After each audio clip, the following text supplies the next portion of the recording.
There's a medrash that talks about how HaKadosh Baruch Hu knew that Moshe was the person to lead Klal Yisrael. It's a very famous medrash that when Moshe was a shepherd, he saw a little lamb and he chased it down and he saw that it had run all the way to a brook to get some water. And Moshe said, oh, obviously the little lamb was so thirsty, I'll carry it back on my shoulders.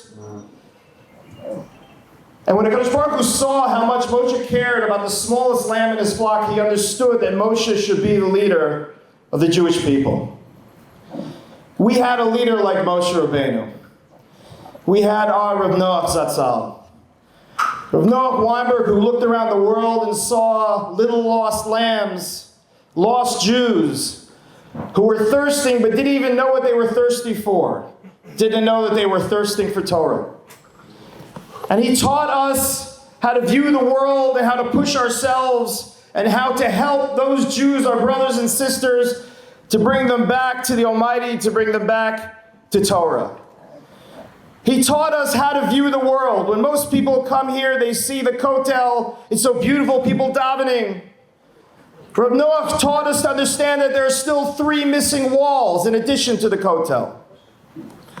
Rav Noach taught us that even though it's so amazing that we've never had the Torah learning that we have today in so many institutions around the world, but what about the millions of Jews who aren't in the Beis Medrash, who aren't in a shul, who have nothing to do with Judaism? He taught us to care about our brothers and sisters. And after we lost him, it was very difficult. How do we find a leader to carry on? How do we find someone that can carry on the Masorah Veshet Torah, to carry the torch? What should we be looking for? And I think that the Tanakh spells it out for us. After Shaul, the first king of Israel, fails to eliminate Amalek, Shmuel is given the job to find the next leader of the Jewish people. And he goes to Yishai and asks to see his sons, and he sees his first son, Eliav.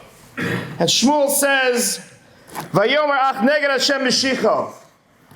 This was one of the easier jobs I've had. I came in, met the Bechor, and we're ready to go. Vayomer Hashem el Shmuel. Hashem says to Shmuel, Al tabed al marehu, ve'al gavo komaso, Kimastihu. It's not about that he's a tall guy, a charismatic person. I've rejected him. Ki lo asher yireh adam. God doesn't view like man. Ki adam yireh le'enayim. Because man looks with his eyes. Fa'Hashem yireh le'levav. But God looks at the heart. And that's how our tradition started, that when we look for leaders in Klal Yisrael, we don't look just at charisma, at knowledge, at how quick they are. They've got to have a good heart. They've got to have a big heart.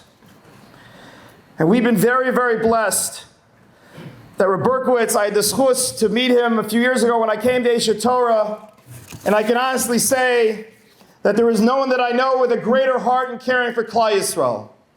And I felt that way even before I read the Mishpacha article about the Hasidic background of the Rosh HaYeshiva.